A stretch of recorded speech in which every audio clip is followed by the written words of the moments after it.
City cable news కి స్వాగతం. కృష్ణా గుంటూరు పట్టభద్రుల ఎన్నికలలో కూటమి అభ్యర్థి ఘన విజయం సాధించడం పట్ల టీడీపీ నాయకులు హర్షం వ్యక్తం చేశారు. కృష్ణా గుంటూరు నియోజకవర్గ పట్టభద్రుల ఎమ్మెల్సీ ఎన్నికల్లో కూటమి అభ్యర్థి ఆలపాటి రాజేంద్ర ప్రసాద్ ఘన విజయం సాధించడం పట్ల మచిలీపట్నం తెలుగుదేశం కార్యక్రమంలో టీడీపీ నాయకులు స్వీట్లను పంపిణీ చేసి తమ ఆనందాన్ని వ్యక్తపరిచి రాజేంద్ర ప్రసాద్ కి శుభాకాంక్షలు తెలియజేశారు. ఇంతటి ఘన విజయాన్ని సహకరించిన కూటమి నాయకులకు పట్టభద్రుల ఓటర్లకు కృతజ్ఞతలు తెలియజేశారు. మంత్రి కొల్లు రవీంద్ర ఆదేశాల ప్రకారం మచిలీపట్నం నియోజకవర్గంలో ఓటర్లను నమోదు చేసి ఎన్నికలలో వారి ఓటు హక్కును వినియోగించుకునేలా చేసి నియోజకవర్గం మంచి మెజార్టీ రావడానికి ఎంతగానో కృషి చేశారన్నారు. వైసీపీ పార్టీ మాజీ ముఖ్యమంత్రి జగన్మోహన్ రెడ్డి మద్దతు తెలపడం కూడా ప్రత్యర్థి అభ్యర్థి అయిన లక్ష్మణరావు ఓటమికి ఒక కారణంగా నాయకులు పేర్కొన్నారు. గతంలోని మాదిరిగా పట్టభద్రుల ఉద్యోగులు కూటమికి అండగా ఉన్నారని మరొకసారి రుజువుగా చేసినందుకు వారికి ధన్యవాదాలు తెలియజేశారు. వారి ఆకాంక్షలకు అనుగుణంగా నూతనంగా ఎన్నికైన ఆలపాటి రాజేంద్ర ప్రసాద్ పనిచేసి వారి సమస్యలను పరిష్కరించడం జరుగుతుందని వారు తెలియజేశారు. ఈ కార్యక్రమంలో గొర్రిపాటి గోపీచంద్, మోటమరి బాబా ప్రసాద్, ఇలియాస్ పాషా, పిప్పళ్ల కాంతారావు, మరకని పరబ్రహ్మం, దేవరిపల్లి అనిత, కరెంట్ల సుశీల, పి పద్మజ, లంకిశెట్టి నీరజ తదితరులు పాల్గొన్నారు. కృష్ణా గుంటూరు జిల్లా 90,000 మెజారిటీ, 89,575 ఓట్లు మెజారిటీతో ప్రప్రమంగా మొదటిసారి అంత రికార్డు మెజారిటీ రావటం ప్రప్రథమం. దీనికి కారణం లక్ష్మణరావు గారు 2 సార్లు చేసి ఉండవచ్చు, మన ప్రాంతానికి ఎక్కువ పరిచయాలు ఉండి ఉండవచ్చు. ఎప్పుడైతే జగన్మోహన్ రెడ్డి లక్ష్మణరావు మనాడు మనం సపోర్ట్ ఇవ్వాలని పత్రికాముఖంగా ప్రకటన ఇచ్చాడో అప్పుడే అయిపోయాడు లక్ష్మణరావు.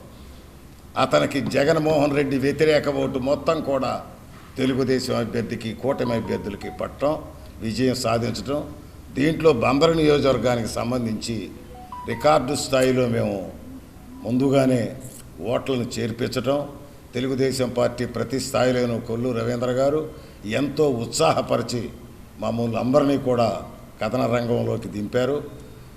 దీంట్లో అందరూ కూడా బాబా ప్రసాద్ గారు, మరి క్లస్టర్ ఇన్ఛార్జీలు, వార్డు అధ్యక్షులు, మరి అది ఏదే విధంగా బూత్ కన్వీనర్లు అందరూ కూడా ఓట్లు చేర్పించడంలో కానీ, ఓట్లు పోల్ చేయించడంలో కానీ చక్కగా ఒక ఆర్గనైజేషన్ జరిగింది. కృష్ణా గుంటూరు శాసనమండలి పట్టభద్రుల ఎన్నికల్లో మరి ఆలపాటి రాజేంద్ర ప్రసాద్ గారు ఘన విజయం చరిత్రని మరి తిరగరాశారు. నిజంగా దాదాపు 90,000 మెజార్టీని ఇస్తామంటే శాసనమండలి ఎన్నికల్లో చాలా గొప్ప విశేషం. దీనికి ముఖ్యంగా తెలుగుదేశం పార్టీ కార్యకర్తలు కానీ, నాయకులు కానీ, మాకు టౌన్లో ఈ జిల్లా అంతా కూడా కొల్లు రవీంద్ర గారు, కొనకల నారాయణరావు గారు, అట్లాగే జనసేన రామకృష్ణ గారు కానీ, మరి అట్లాగే ఎంపీ బాలశౌరి గారు కానీ, బీజేపీ పార్టీ కూటమి నాయకులు కూడా ఎంతో కష్టపడి పనిచేసి వాళ్ళ పట్టభద్రుల యొక్క ఎన్నికలో నుంచున్న రాజేంద్ర ప్రసాద్ గారిని గెలిపించినందుకు అందరికి కూడా ధన్యవాదాలు తెలియజేస్తూ, ముఖ్యంగా ప్రజలు ఎవరైతే చదువుకున్న విద్యార్థులు కానీ, లాయర్లు కానీ, డాక్టర్లు కానీ, మరి ఉద్యోగస్తులు అందరూ కూడా చక్కటి నిర్ణయాన్ని తీసుకున్నారు. చంద్రబాబు నాయుడు గారు రోజున ఆళ్లపాటి రాజా గారు అత్యంత మెజార్టీతో గెలవడం, ఏదైతే కూటమి ప్రభుత్వం ఒక మంచి మనిషిని, ఒక ఉన్నతమైన మనిషిని, ఒక ప్రజాసేవ చేయాలనే తపన ఉన్న మనిషిని క్యాండిడేట్గా పెట్టడం, అదేవిధంగా ఆయన చేసినటువంటి అన్ని కార్యక్రమాలు ప్రజలకు తెలుసు. అదేవిధంగా ఈ ఎన్నికలు ఒక ప్రతిష్టాత్మకంగా, ఎందుకంటే ఇది పెద్దల సభ, ఒక అనుభవజ్ఞుడిని, ఒక పెద్ద మనిషిని ఒక పెద్ద స్థానానికి పంపిస్తే ఈ రాష్ట్రానికి ఉపయోగపడుతుంది మంచి సంకల్పంతో ఓట్లు వేసినటువంటి విద్యావంతులందరినీ కూడా పేరు పేరున ఉదయపూర్వక నమస్కారాలు తెలియజేసుకుంటూ వాళ్ళకు కూడా అభినందనలు తెలియజేసుకుంటున్నాం. ఈ ఎన్నికల్లో కొల్లు రవీంద్ర గారు కానీ, అట్లాగే మన ఆర్టీసీ చైర్మన్ కొరగల నారాయణరావు గారు కానీ, అట్లాగే మన బులయ్య గారు కానీ, బండి రామకృష్ణ గారు కానీ, పెద్దలు గోపిచంద్ గారు, అట్లాగే రాధారంగ మిత్ర మండలి వాళ్ళు, అనేక సంఘాలు. కృష్ణా జిల్లా నామినేటెడ్ పదవుల భర్తీలో యాదవులు ముఖ్యమంత్రి చంద్రబాబు నాయుడు సముచిత స్థానం ఇవ్వాలని యాదవ సేవా సంఘం సభ్యులు విజ్ఞప్తి చేశారు. కూటమి ప్రభుత్వం అధికారంలోకి వచ్చిన తర్వాత నామినేటెడ్ పదవుల భర్తీకి శ్రీకారం చుట్టడంతో కృష్ణా జిల్లాలో యాదవులు ఎమ్మెల్సీతో పాటు పలు నామినేటెడ్ పోస్టులు కేటాయించారని రాష్ట్ర ముఖ్యమంత్రి నారా చంద్రబాబు నాయుడుని యాదవ సేవా సంఘం సభ్యులు విజ్ఞప్తి చేశారు. గడిచిన ఎన్నికల్లో యాదవులు సామాజిక వర్గంలోని 90% మంది కూటమి పార్టీలకు అండగా ఉండి వారి విజయానికి ఎంతగానో కృషి చేశారని వారు గుర్తు చేశారు. గతంలో టీడీపీ పార్టీ బచ్చుల అర్జునుడికి ఎమ్మెల్సీతో పాటు పార్టీలో కీలక స్థానం కేటాయించారని, ఇప్పుడు కూడా తమ సామాజిక వర్గానికి సముచిత స్థానం కల్పించారని వారు విజ్ఞప్తి చేశారు. యాదవులు ఎప్పుడు టీడీపీ పార్టీకి అండగా నిలుస్తూ వచ్చారని, రానున్న కాలంలో కూడా అదేవిధంగా కొనసాగుతామని వారు తెలియజేశారు. ఈ కార్యక్రమంలో పల్లపాటి వెంకట్రావు, గోరిపర్తి రాము, గోరిపర్తి సుబ్బారావు, ఆరిపు లక్ష్మీ కుమార్, సండ్రం సూర్యప్రకాష్, దేవరబోయిన కృష్ణారావు, మాగంటి శివ, పేపేటి వెంకటేశ్వరరావు, బోయిన సత్యనారాయణ, గోరిపర్తి శ్రీనివాసరావు తదితరులు పాల్గొన్నారు. బందరు నియోజకవర్గ యాదవ సేవా సంఘ కార్యాలయంలో ప్రెస్ మీట్ ఏర్పాటు చేయడం అనేది ముఖ్య ఉద్దేశం. కృష్ణా జిల్లాలో యాదవులకు సముచితమైన రాజకీయ స్థానం తెలుగుదేశం పార్టీలో లేదు కృష్ణా జిల్లాలో. అలాగే కృష్ణా జిల్లాలో గతంలో తెలుగుదేశం పార్టీలో బొత్తుల అర్జునుడి గారికి ఎమ్మెల్సీ ఇచ్చారు, జిల్లా ప్రెసిడెంట్ ఇచ్చారు, అలాగే స్టేటు క్రమశిక్షణ సంఘం చైర్మన్ ఇచ్చారు. కానీ ఈసారి యాదవులకి కృష్ణా జిల్లాలో న్యాయం జరగలేదు. ఇది 90% యాదవులు తెలుగుదేశం పార్టీలో మొన్న ఎలక్షన్కి పనిచేశారు. అది శాసన సభ్యులందరికీ ఆ విషయం తెలుసు. వారు కూడా దీన్ని దృష్టిలో పెట్టుకుని కృష్ణా జిల్లా శాసనసభ్యులు, మంత్రివర్యులు, పార్లమెంటు సభ్యులు కూడా మాకు సహకరించాలని, యాదవులకి న్యాయం చేసే కార్యక్రమంలో వారు కూడా బాధ్యత తీసుకోవాలని హృదయపూర్వకంగా వాళ్ళని కోరుతున్నాం.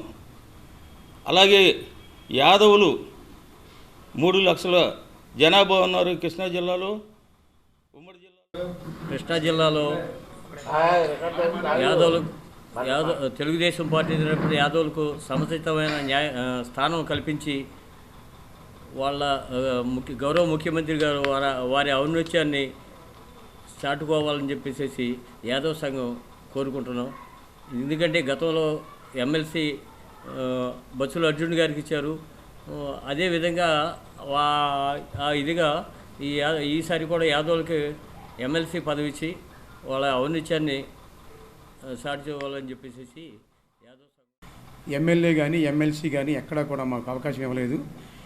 ఇప్పుడు అవకాశం వచ్చింది కాబట్టి మాకు అంతకుముందు ఎమ్మెల్యే, అట్లాగే జిల్లా ప్రెసిడెంటు, అట్లాగే జిల్లా చైర్మను, అట్లాగే ఎమ్మెల్సీ ఇచ్చున్నారు తెలుగుదేశం పార్టీలో.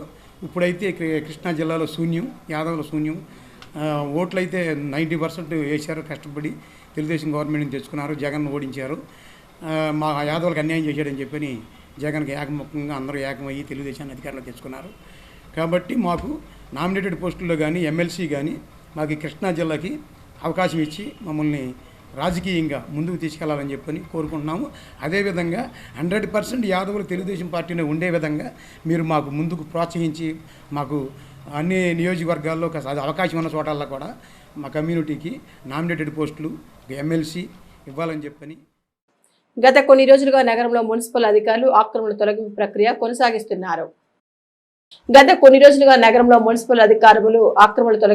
కొనసాగిస్తున్నారు. ఇందులో భాగంగా ఆర్టీసీ బస్టాండ్ సెంటర్ పరిసర ప్రాంతాలలో 10ల సంఖ్యలో వెలిసిన బడ్డీ కోట్లను తొలగించారు. నగరంలో ఆక్రమణ తొలగింపు నిరంతరం కొనసాగుతోందని మున్సిపల్ అధికారులు తాజా చర్యల ద్వారా స్పష్టం చేస్తున్నారు. ఆక్రమణ రహిత నగరంగా మచిలీపట్నం తీర్చిదిద్దేందుకు గాను నగరపాలక సంస్థ అధికారులు గత కొన్ని రోజులుగా నగరంలోని పలు ప్రాంతాలను ఆక్రమణ తొలగిస్తున్నారు. దశాబ్దాల తరబడి ఈ ప్రాంతంలో కొంతమంది రోడ్డును ఆక్రమించుకొని బడ్డీ కోట్లు పెట్టి వ్యాపారాలు కొనసాగిస్తున్నారు. ఈ ఆక్రమణ వల్ల ఆ రోడ్లో తీవ్ర ట్రాఫిక్ సమస్య ఏర్పడుతుందని అధికారులు పేర్కొంటున్నారు. ఈ నేపథ్యంలో ఉదయం నుంచి ప్రొక్లైన్లతో మున్సిపల్ సిబ్బంది పోలీసుల సాయంతో ఆక్రమణ తొలగించారు.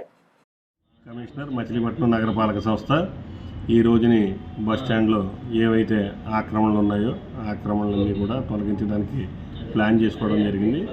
గత వారం రోజులుగా ఆల్రెడీ ఎక్కడెక్కడైతే ఆక్రమణలు ఉన్నాయో ఆ ఆక్రమణలన్నీ కూడా తీయడం జరుగుతుంది. ప్రధానంగా ఈ రోడ్డు మీద ఉన్నటువంటి పాదచారులు ఇబ్బంది పడడం, అదేవిధంగా యాక్సిడెంట్లు జరగడం, ట్రాఫిక్కి కూడా ఇబ్బంది కలగడం, నెక్స్ట్ ఈ డ్రైనేజ్ మీద కూడా ఈ బడ్డీ కొట్లు అక్రమంగా పెట్టడం, దానివల్ల మేము పారిశుద్ధ్యం డ్రైన్స్ క్లీనేజ్ చేయడానికి ఇబ్బంది ఉన్నటువంటి దృష్ట్యా ఈ గత వారం రోజుల నుంచి ఒక స్పెషల్ డ్రైవ్గా పెట్టుకుని టౌన్లో ఉన్నటువంటి ఆక్రమణలన్నీ కూడా తొలగించడం జరుగుతుందండి. ఇది మరొక 6 నుంచి 8 వారాల పాటు కొనసాగుతుంది ఈ డ్రైవ్. ఈరోజు ఐ థింక్ దట్ 8వ రోజు అనుకుంటున్నాను, 8 కానీ 9వ రోజు అనుకుంటున్నాను. ఈరోజు ఇంకొక 6 నుంచి 8 వారాల పాటు కంటిన్యూగా ఈ డ్రైవ్ అనేటువంటిది కొనసాగుతుంది. ఎక్కడెక్కడైతే ఇబ్బంది ఉందో ప్రజలకి ఆ ఇబ్బందులన్నీ కూడా తొలగించడం కోసం నగరపాలక సంస్థ తరపున సిబ్బంది అందరూ కూడా పనిచేస్తున్నారు. దయచేసి ప్రజలందరినీ కూడా, అదేవిధంగా చిరు వ్యాపారులందరినీ కూడా మచిలీపట్నం నగరపాలక సంస్థకి సహకరించి ప్రజలందరికీ కూడా ఇబ్బంది లేకుండా చేయవలసిందిగా కోరుతున్నాను. మెయిన్ రోడ్లేనండి, సందుల్లో కూడా మెయిన్ రోడ్స్ ఫస్ట్ పేజ్లో తీసుకున్నామండి. అదేవిధంగా సందుల్లో కూడా చాలా చోట్ల ఇబ్బందికరంగా ఉన్నాయి. ఎందుకంటే టర్నింగ్ తిరగడానికి కూడా అవకాశం లేనట్టు విధంగా చాలా సందుల్లో బడ్డీ కొట్లు ఉన్నాయి. అవి కూడా త్వరలోనే తీసేస్తాం సార్. అవి కూడా తీసేస్తామండి. మెయిన్ రోడ్లో డ్రైనేజ్ ఆక్రమించి మెట్లు కొట్టేయడం, మెట్లు కట్టుకోవడం గట్రా జరుగుతుందండి. అవి కూడా తొలగించడం జరుగుతుంది. ప్రధానంగా ఏంటంటే ఈ డ్రైనేజ్కి ఇబ్బందిగా ఉంటుంది. మేము పారిశుద్ధ్యం క్లీనింగ్ చేయాలన్నా కానీ మాకు అవ్వట్లేదు. అదేవిధంగా ట్రాఫిక్ కూడా ఈ ప్రొజెక్షన్స్ బాగా పెరగడంతో పాదచారులకి, అదేవిధంగా బైక్ వాళ్ళకి కూడా చాలా ఇబ్బందులు ఎదురవుతున్నాయి. అందువల్ల తప్పనిసరి పరిస్థితుల్లో చేయడం జరుగుతుంది. దీనివల్ల కొంతమందికి ఇబ్బంది ఉన్నప్పటికీ ఎక్కువ మందికి మేలు జరుగుతుందన్న ఉద్దేశంతోనే బుట్టాయిపేట చిట్టి పిల్లారయ్య స్వామి దేవస్థానంలో వైభవోత్సవాలు ఘనంగా నిర్వహిస్తున్నారు. బుట్టాయిపేట చిట్టి పిల్లారయ్య స్వామి దేవస్థానంలో వైభవోత్సవాలు ఘనంగా నిర్వహిస్తున్నారు. ఇందులో భాగంగా శ్రీ శత చండీ యాగ సహిత శ్రీ మహారుద్ర యాగం ఈ నెల 18 నుండి 24 వరకు జరుగు 10వ వార్షిక వైభవోత్సవంలో కార్యక్రమం నిమిత్తం విష్ణుభట్ల సూర్యనారాయణ శర్మ కరపత్రాలను ఆవిష్కరించారు. ఈ కార్యక్రమంలో దేవాలయ ప్రధాన అర్చకులు ఘంటసాల మురళీమోహన్ శర్మ, చిట్టి పిల్లారయ్య సేవాదళ సభ్యులు కొత్త గుండు శివప్రసాద్, మాదిరెడ్డి అంజిబాబు, కందేటి రాము, హనుమకొండ సాయిబాబు, చెలంకుర్తి ప్రభాకర్ తదితరులు పాల్గొన్నారు.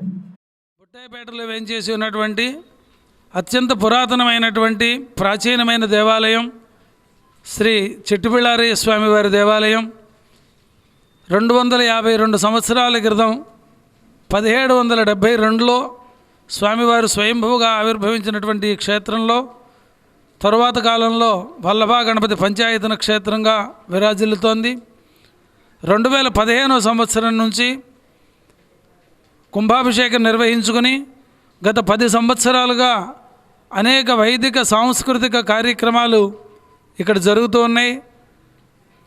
ఈ కుంభాభిషేకం జరిగినటువంటి 10 సంవత్సరాలు పూర్తయిన సందర్భంలో ఈ నెల మార్చి 18వ తారీఖు నుంచి 24వ తారీఖు వరకు 10వ వార్షిక వైభవోత్సవాలు సప్తాహ్నిక దీక్షగా 7 రోజుల పాటు చాలా విశేషమైన కార్యక్రమాలు జరగబోతున్నాయి.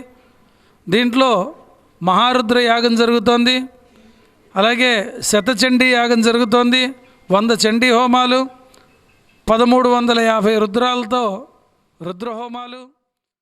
లిక్కర్తో తమ వృత్తి అంతరించిపోయే ముప్పు ఉందని కల్లుగీత కార్మికులు వాపోతున్నారు.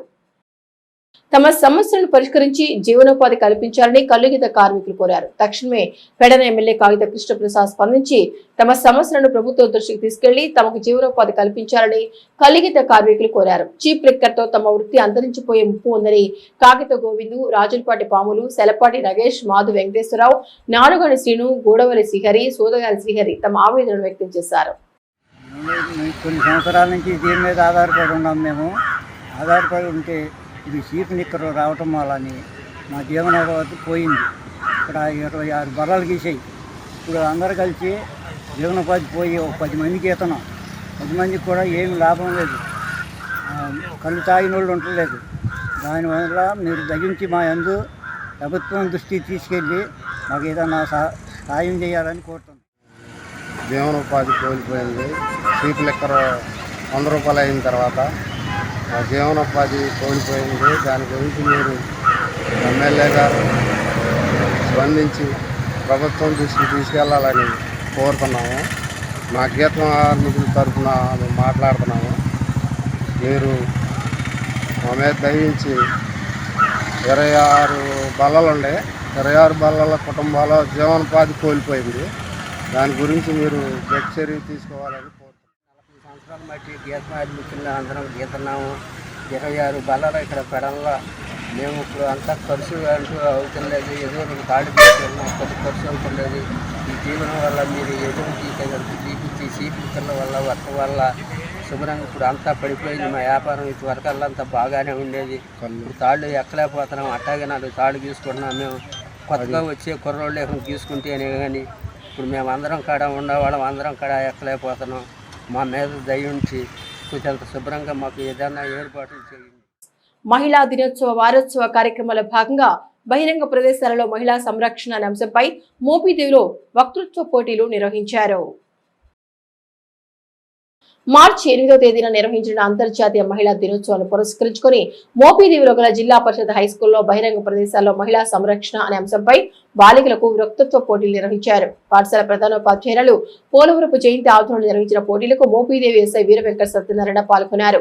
బహిరంగ ప్రదేశాలతో పాటు సంచరించే వివిధ ప్రదేశాలలో తమను తాము బాలికలు, విద్యార్థులు, మహిళలు, స్త్రీలు ఎలా రక్షించుకోవాలో విపులంగా వివరించారు. వక్తృత్వ పోటీలలో పాల్గొన్న విద్యార్థులను ఈ సందర్భంగా ఎస్ఐ సత్యనారాయణ అభినందించారు. లేదు మనం ట్రావెల్ చేస్తున్నాం, ఒక ఆటోలో కానీ లేకపోతే బస్సులో కానీ వెళ్తుంటే మనకి ఆటో డ్రైవర్ యొక్క ప్రవర్తన ఇబ్బందికరంగా అనిపించింది. మన చేతిలో మొబైల్ ఫోన్స్ క్యారీ చేస్తాం. వెంటనే ఇమీడియట్గా మనకి 112 యాప్ ఐడియా ఉంది కదా, ఉమెన్ సేఫ్టీ యాప్. 112 కాల్, లేకపోతే దానికి కాల్ చేస్తే మన ట్రాక్ మై లొకేషన్ అని చెప్పేసి కూడా ఉంటుంది దాంట్లో. అది ఆన్ చేసుకున్నాం అనుకో, అది వెంటనే మన పోలీస్ కంట్రోల్ రూమ్కి వెళ్తుంది. మన లైవ్ లొకేషన్నే ట్రాక్ చేస్తుంటారు. అదేవిధంగా బస్సులో ఉంటాం. బస్సులో ఉన్నప్పుడు ఈ మధ్యకాలంలో అంటే కొన్ని చోట్ల స్త్రీలకి బస్సులో ఎటువంటి ఇన్కన్వీనియన్స్ లేకుండా ఉండాలని చెప్పేసి స్త్రీలకు కొన్ని సీట్లు రిజర్వ్ చేశారు. చూసారా ఏమన్నా అయితే చూసారా? సీట్ వెనక రాసి ఉంటుంది స్త్రీలు మాత్రమే అని చెప్పేసి, పైన రాస్తుంది బోర్డు, అది విండో పైన రాస్తుంటారు. కొన్ని సీట్లు రిజర్వ్ చేసి ఉంటారు. ఎందుకంటే స్త్రీలకు కొన్ని కేటాయిస్తే జెంట్స్ స్త్రీలు అదే మేలు ఫీమేల్ కలిసిపోకుండా వాళ్ళకి ఇబ్బంది లేకుండా ఉండడం కోసం ఏర్పాటు చేస్తారు. అదేవిధంగా స్కూల్ ఉంది. స్కూల్లో కూడా మిమ్మల్ని మీకు తోటి పిల్లలు కూడా బాయ్స్ అవ్వచ్చు, గర్ల్స్ అవ్వచ్చు, కొన్ని ఇబ్బందులు పెడుతుంటారు. ఇబ్బందులు పెట్టినప్పుడు వెంటనే మీ హెచ్ఎం గారికి చెప్పాలి. సిటీ కేబుల్ న్యూస్ సమాప్తం.